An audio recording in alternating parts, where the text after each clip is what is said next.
She was born or raised in Japan. Her parents were Christian missionaries there. She grew up in a family with 6 brothers and 3 sisters, a family of 10 children. And she, in 1975, joined our church in Nagoya. She is married to Mamoru-san, you all know him. He was one of the very first security attending our True Parents. Worked for 38 years, joining in 1974 the staff at East Garden. And Mary worked along with him for many years. She taught my children in nursery school and many other children from that entire area where we have a rather large community. She has one daughter who is blessed in 2007 in Korea. They live in Brooklyn, and I hope soon there will be grandchildren. And I know they hope that as well.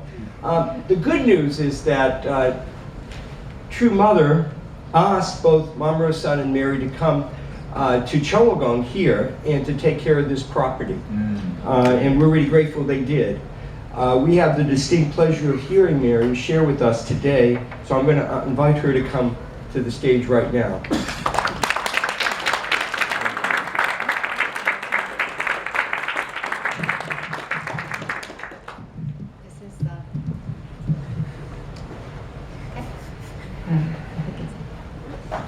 Okay, well, I don't have notes.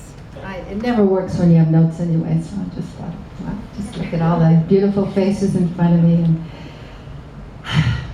I am deeply moved by seeing, first of all, your faces, and Reverend Beverly, absolutely what you said is true. And thank you so much.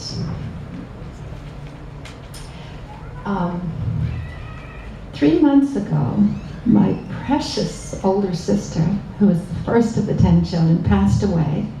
I got a phone call in the morning, and by the middle of the night, I was holding her hand and saying goodbye to her. And it's been wonderful because I was able to reflect on so many things. And when we moved here, it was like, oh, great, we can get together more often, because she's in Southern California, but she's no longer here. The first thing she said when she found out we were moving here was not, oh, great, you're gonna come. Oh, now we get to see Mamoru, which is my husband. So that was kind of beautiful to remember as well. So anyway, I just wanted to, not sure how much time I have. You know, I could do it like you. I could talk for hours, I'm sure. But just some points, maybe. My parents were born in the Midwest, from Nebraska and Missouri, and they joined the Navy during World War II. They both were in the Navy, and after a 2-week engagement, my parents got married. And that was just a month before World War II was over. So that was in San Diego they met, and then they started a family, and my father went to Biola College, which is in La Mirada, California, and prepared to become missionaries to China.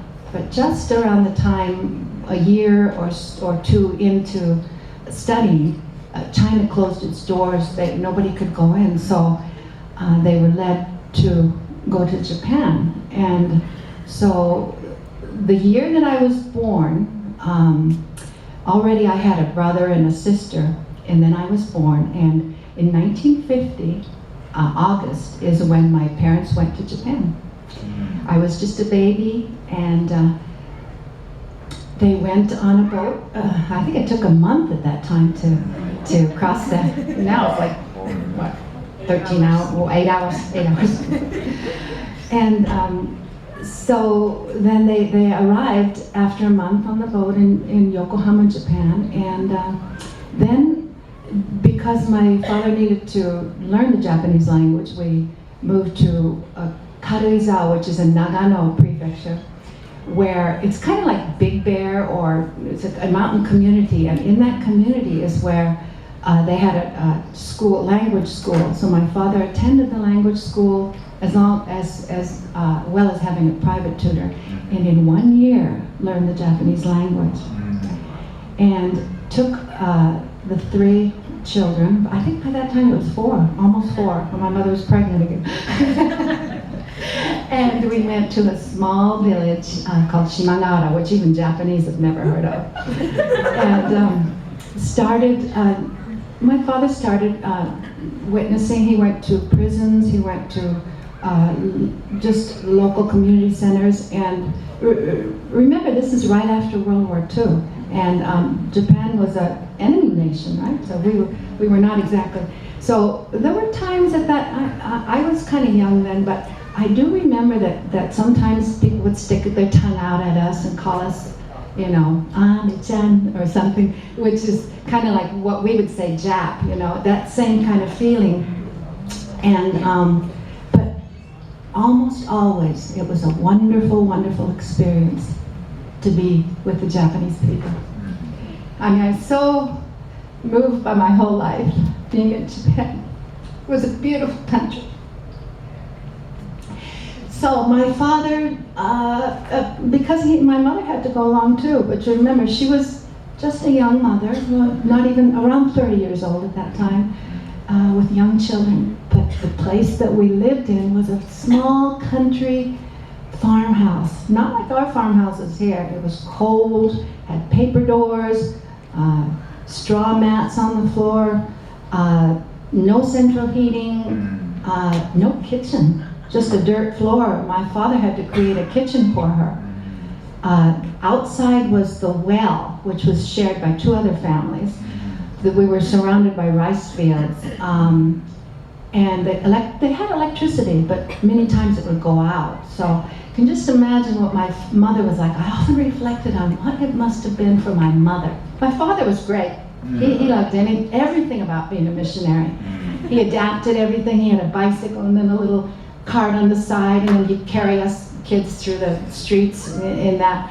And one funny thing was, we lived close to Mount Asamayama, which was a volcano. So every few weeks, the volcano would erupt, and in the sky would be ashes, so the children would run out, catch the ashes. I still remember my brother talking about that. I was a little young at that time. So that we lived there and lived with the people. So we were little children, so we didn't know the difference. We just played with the children in the neighborhood, and of course we learned Japanese. And so that was the beginning of my learning Japanese. My father continued to study Japanese. His Japanese teacher was actually from that village. Well, that was part of the reason that we went there, first of all. My mother had a hard time with Japanese. We were always her translators. Every time someone came to the door, she'd have one of us and we would tell my mom what they were saying. And so we went from that small village, Shimagara, to Matsumoto, which Japanese know where that is, another part of Nagano.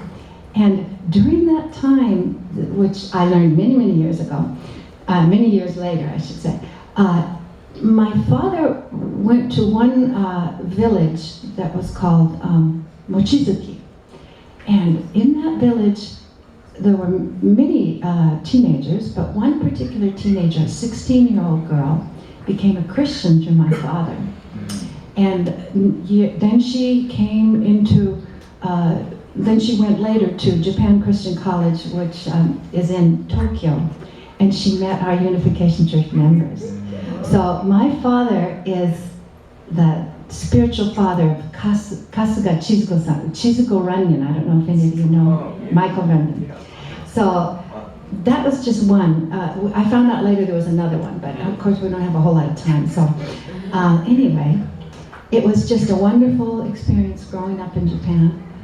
Every 5 years, missionaries went back to their own country. So we went back every 5 years, and then because our family was growing, I think by the time we went back to America, I think we had 5 by that time. My mother really worked hard.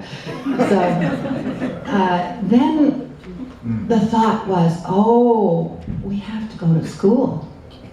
And it can't be homeschool. So my older sister, the one who just passed away, she was the first. She had to go to boarding school first, which was a traumatic experience.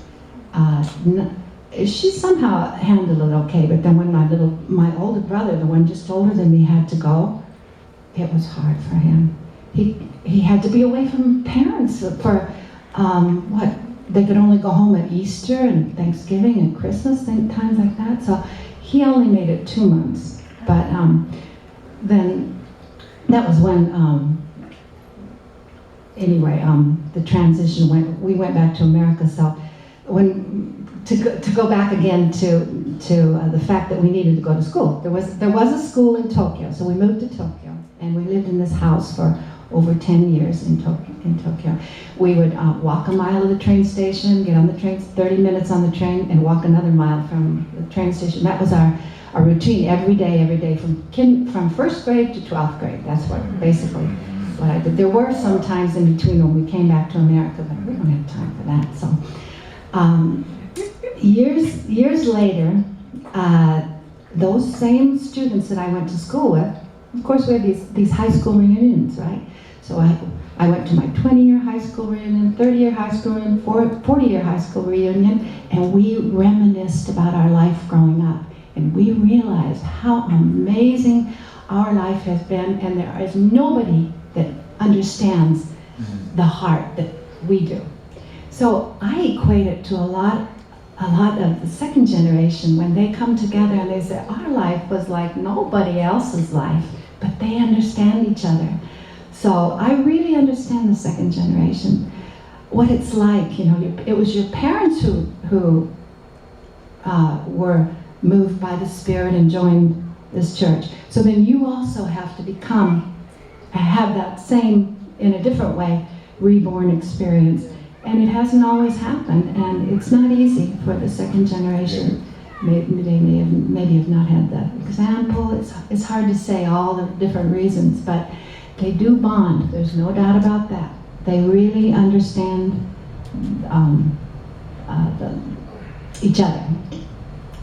So that was okay. We did all that, and then one thing I wanted to mention, and it was that when I was 20 years old, I went to Portland, Oregon. I was offered a job at the Japanese consulate to be a secretary and receptionist, and so I did. I went from California to Oregon and worked there for 3 years. And during that time, I really related to your testimony because I met the consul generals, the ambassador from Japan, the president of the shipping company, this person, that person, so many people that, quote, were so important. And yet, it was during that time that I said to myself, no, it's not for me. I'm not into this at all. And so I go to the library and look at the National Geographic magazines. That's what I want to do. I want to go there. I want to go to Bali. I want to go there. I want to climb Mount Everest. I want to do, and I had all these things. And I started saving my money. And what I did do, in 1973, when I was 23, I set off for a 2-year trip. I was going to go around the world. So anyway, I did go to 14 countries in Southeast Asia. Sometimes stayed 8 months. I stayed 8 months in Japan. And during that 8 months, I taught English, saved money, went from the very north tip to the very south tip. What do you call it, a tip down there? Anyway, north to south in Japan. And it was a wonderful, wonderful experience for me. In Japan, I could communicate, no problem. And then I went to Korea during that time. I took the ship from Shimonoseki to Busan and went across. That was my first experience in Korea. Very different than Japan.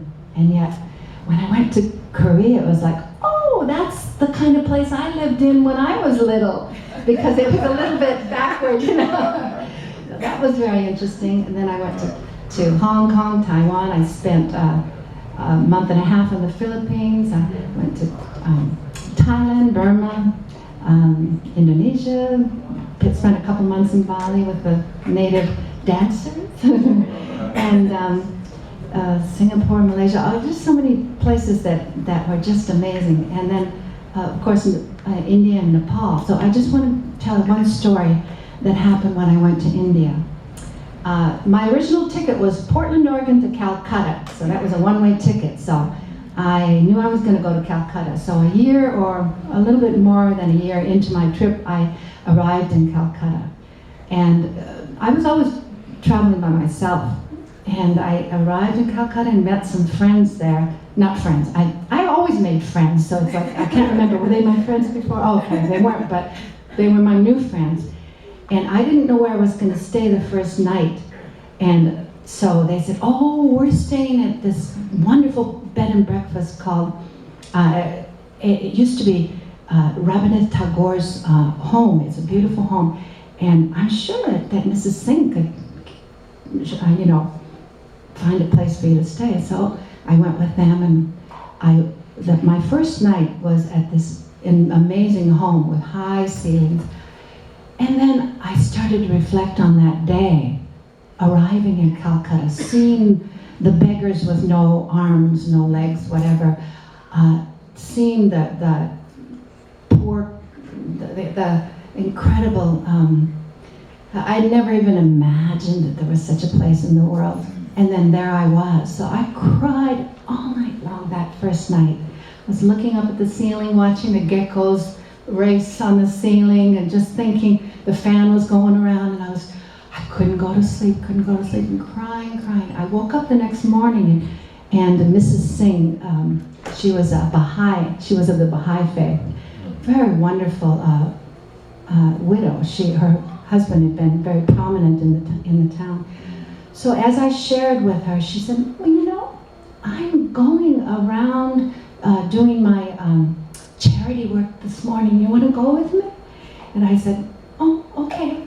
So we met, whatever it was, 10 o'clock or something, and she had the rickshaw outside, and we got in the rickshaw, and she took me to the first place, which was women who, I don't know if it was exactly birth control, but some kind of birth control she was helping them, teaching them to do, but often it didn't work because they didn't take the pills, and they didn't, it was very moving to be in their home. The one room, everybody had one room, all of those people, they all each had one room. And to see her interact with them, she was a lady of wealth, of high stature, and yet she was able to communicate with, hi Bee. I told Bee I'd wake her up if she went to sleep. But she's listening with all ears. So this woman was an amazing woman, and so on the way back, we were in the rickshaw again, and we saw all these people along the road, and she said, oh, would you like to go with me to see Mother Teresa? And I said, oh yes. So all these people along the way, they were lined up for a long way up the road. And they each had their tin bowl with them, and they were lined up. And she said, yes, this is, they're lined up. Do you see over there? There's a big pot over there, and there was a kind of gruel, a soup that was being put into their bowl. And so we got off the rickshaw, walked over, and she knew Mother Teresa very well, so she took me over there, and she introduced me to Mother Teresa and said, actually all Mother Teresa said to me was, with her hand, go up to the children, go stay with the children. And then that's what I did. So I went up to the orphanage, which was on one side of the compound, and I never ever can forget that feeling of when I was hugged by that first little child, and the snot rolling, on his face, and he said, Mama, or something like that, and I just never forget that feeling that I had at that moment. And then I was taken over to the home for the dying, because the home for the dying was where they picked up people on the street, and just before they die, so that they could have a decent time just before they die, where they could be loved and cared for. So that was an amazing experience. I went there and I went away almost like, wow, that's what I want to do with my life. Yeah, I want to serve others. I want to be, no, not with the rich people, with the ones who really are real people and you know. So that's kind of what I continued my journeys, and I did many things. I trekked for a week in Nepal, and that was an amazing experience, going, just walking, because can't even go on bicycles in that area, and meeting the people in the villages or isolated areas. And I continued to do this for almost 2 years. And then I came back to America. I wasn't sure what I was going to do, but it didn't take too long for me to know I didn't want to stay in America. Because, first of all, they had no idea what it was like any other place. And I remember going to McDonald's and seeing all those things that were thrown away.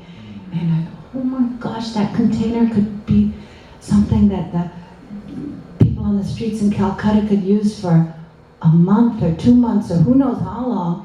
This could be good for those people. And it was just like, almost like I was distributing things in my mind to all the people that needed them, but they weren't going to get them.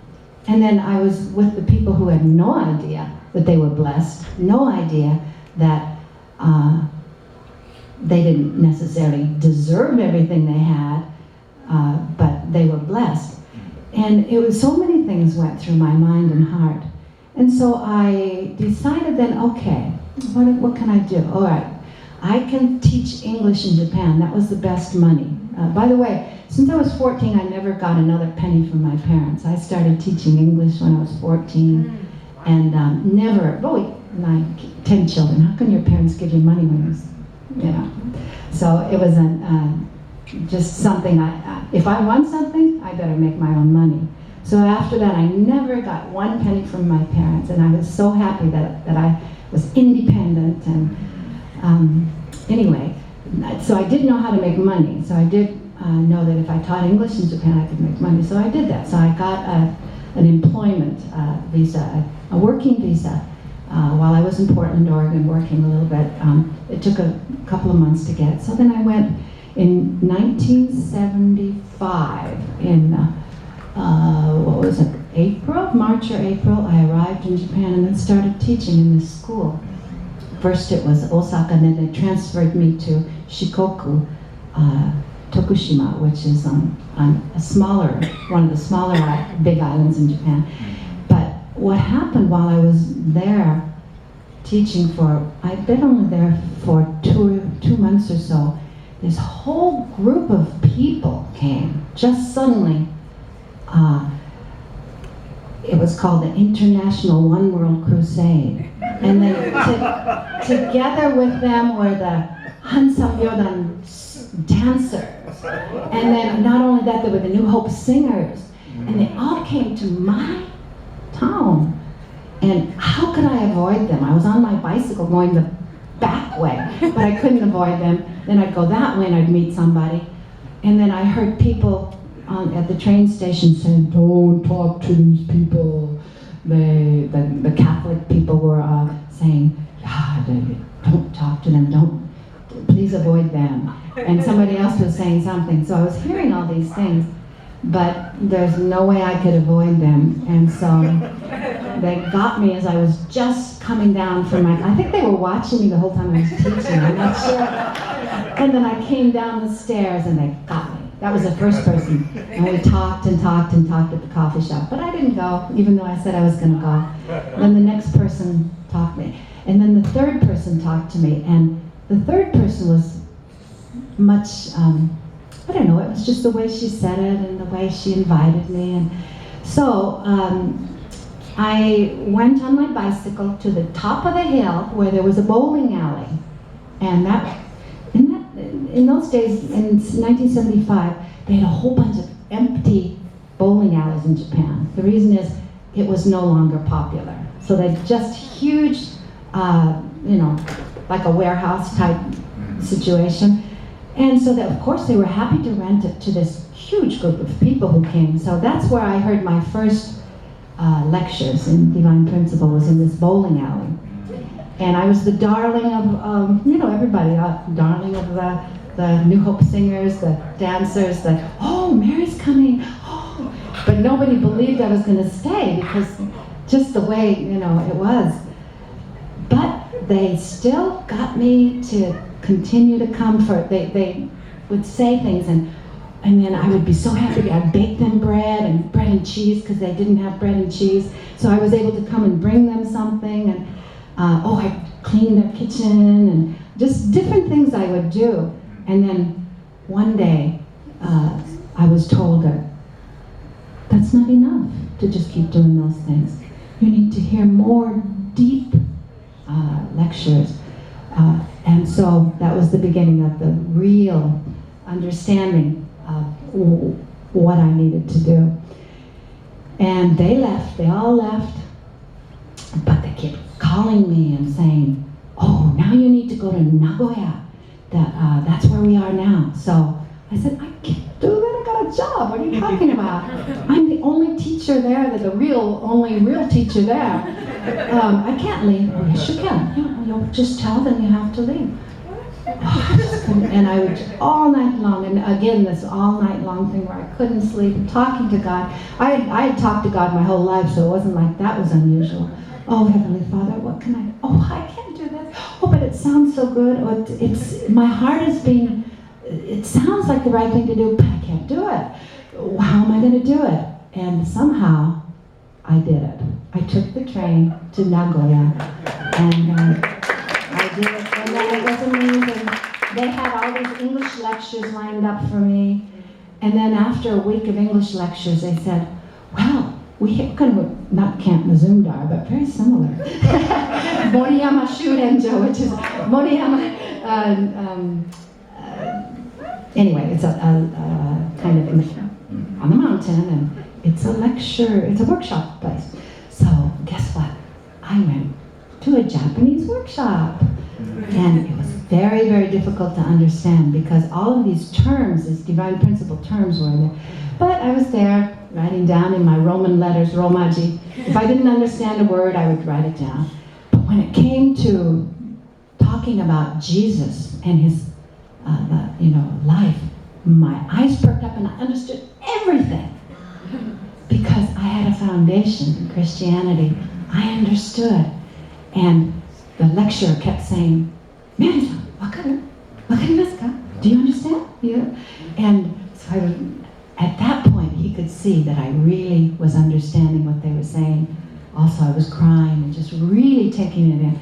So I guess that's probably around when I really decided I was going to join. Okay, this is it. I'm going to do it. But now, how am I going to go back to my island people and tell them that I cannot be their teacher anymore? That was so hard. But as you all probably did similar things, I did it. And then in August of 1975, I joined the other IOWC members in Tokyo. We stayed there a few months in Tokyo, and then came to America. And I went immediately to Unification Theological Ceremony. It wasn't UTS at that time. It was Barrytown. So Reverend Sudo was giving lectures at that time. So I went to that workshop. Was it 40 Day then? I think it was 40 Day. And it was an amazing time. And then it was the Yankee Stadium campaign, and then the Washington Monument campaign, and I did all those things in 1976. Then, after all of it was over, we were having a celebration time in New York, and that's when Mr. Kamiyama grabbed me, and he said, oh, you can come to my house and live with me and my wife, and oh, my wife wants to go around to the MFT fundraising teams and talk. Can you translate for her? What? Okay. And so then I lived with the Kamiyama family for quite a while, went around with Mrs. Kamiyama, and I met many brothers and sisters. Even to this day, some people say, I saw you. I remember you. And so that was a wonderful time.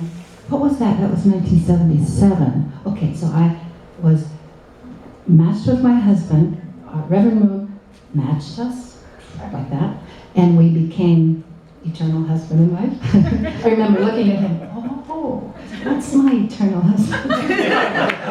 So that was, and then blessing was 1982. See, it's mainly because I don't have a whole lot of time. I'm just like probably skipping over all the important things. But another important thing was, after our matching in 1979, 2 weeks after, somehow True Father said, Mr. Furuta, you need an English teacher. And so, Mr. Kamiyama had an English teacher in mind. And so, 2 weeks after I was matched with my husband here in America, I was sent to Japan for 3 years. So he was in America, I was in Japan. And during that time, I did all kinds of things. And I met his parents. By myself, I went to the countryside and met his, they were so impressed I spoke Japanese. So that was good. And then during my time in Japan,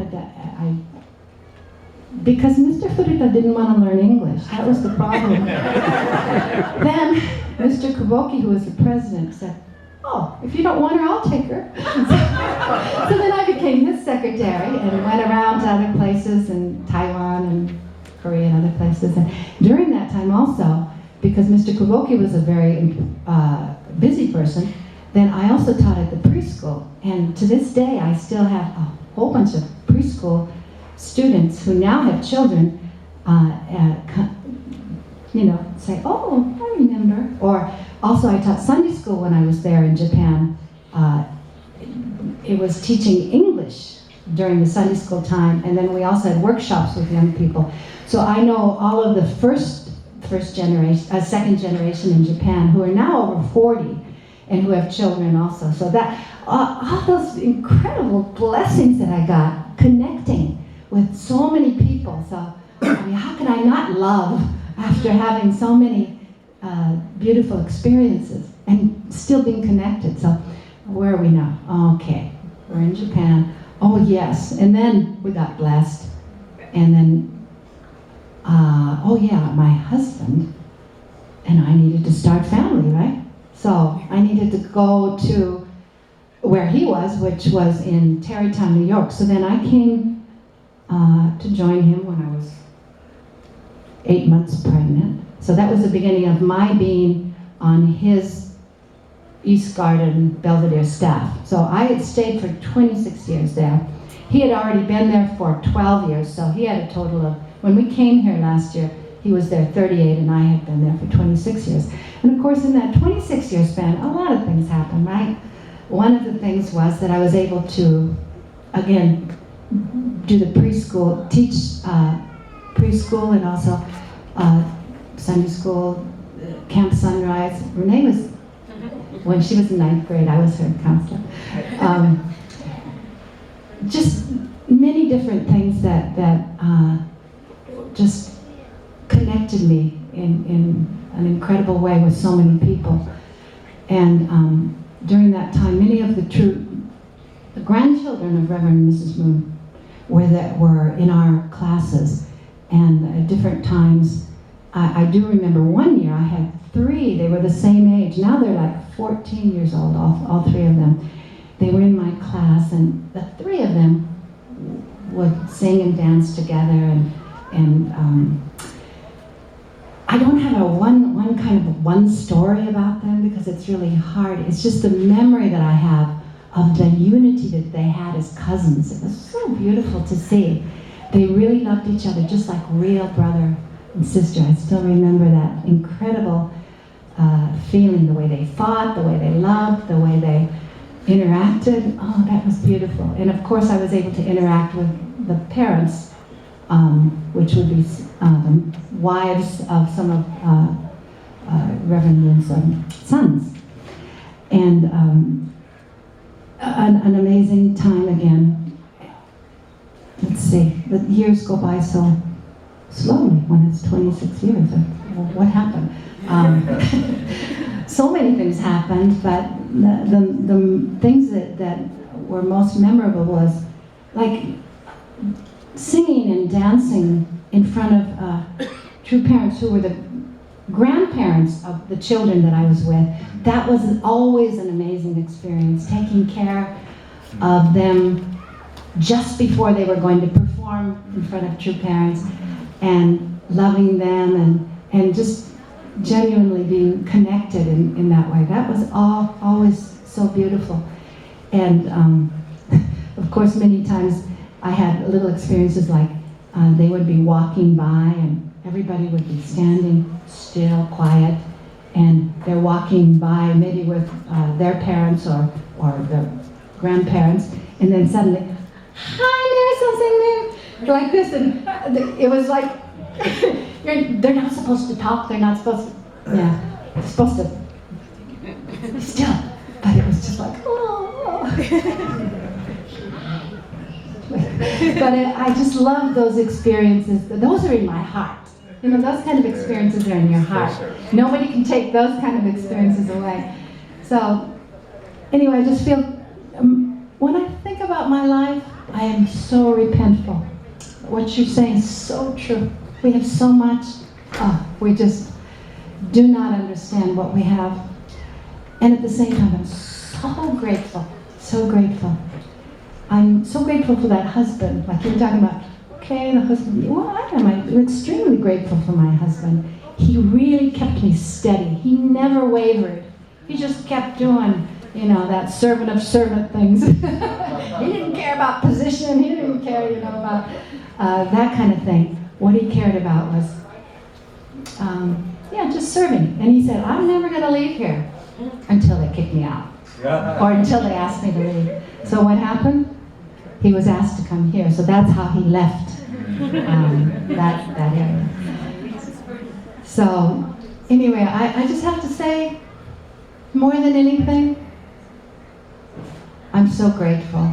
I'm so grateful. Oh, one thing that was very interesting, maybe to you, is my daughter started college, and I started college with her. I was 55, and I thought, oh, maybe I can take a couple of classes, because actually they were wanting to start a preschool where, you know, we get all the licenses and everything, but it never happened. But what it did was spur me on, and so I began with 2 classes and quickly became a full-time student. So in 6 years, I went from no college to a master's degree, and that was like 2 years ago.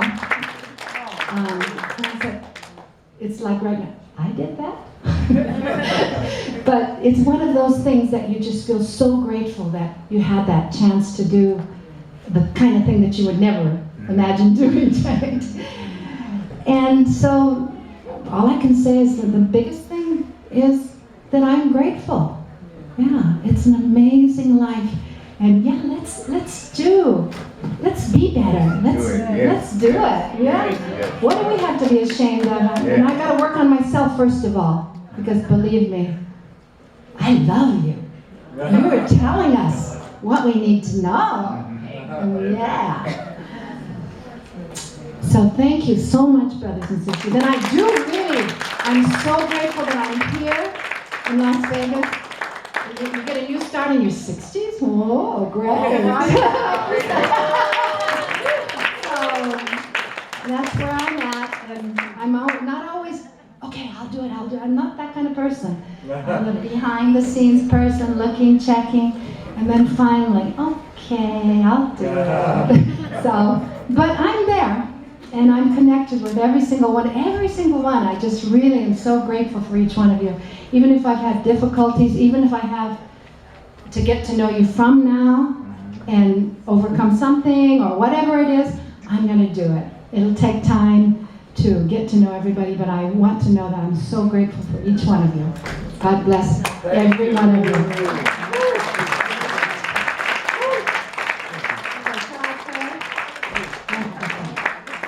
Okay, please join me in prayer. Good morning, our heavenly, precious heavenly parents, and our true parents of heaven, earth, and mankind. We are here together, gathered as brothers and sisters. What better relationship could that be than to have you as our parents and we as brothers and sisters? And we are grateful that we have constantly a jabbing from here and there to tell us that we're not doing the right way. We got to know what we have and the value of what we have, and then go forward. So, together with my brothers and sisters, I pray today that we will be those people that we are meant to be, and that we will not complain. We will not think that what could we have done if we hadn't joined this church. We all know very well that we would not be in a good place. So teach us how we can encourage each other. Teach us how we can learn from each other. Help us to be humble. Help us to be kind. Help us not to judge, not to envy, not to do all those things that 1 Corinthians 13 talks about. Help us to memorize those words so that we can be the people that you really want us to be. We thank you for our true mother who, no matter what has happened to her in the last years, she keeps going and knowing that what she is doing is extremely important for the future of God's providence and eternity. So may we support her. May we be people who take the same kind of heart as she does. And again, please forgive us for all the things that we didn't do. And we want to pray this together as brothers and sisters. And I pray in my name and my husband's name, Mamoru and Mary Hida, a blessed central family. Aju. Aju.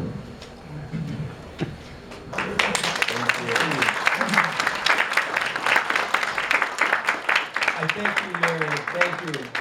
It's a great to get to know the members of our community, and if we want to know God, we want to know the heart of God, then if we take the time to listen to each other, to hear each other, we're going to know much about God's heart. So at this time, we're going to pass around the offering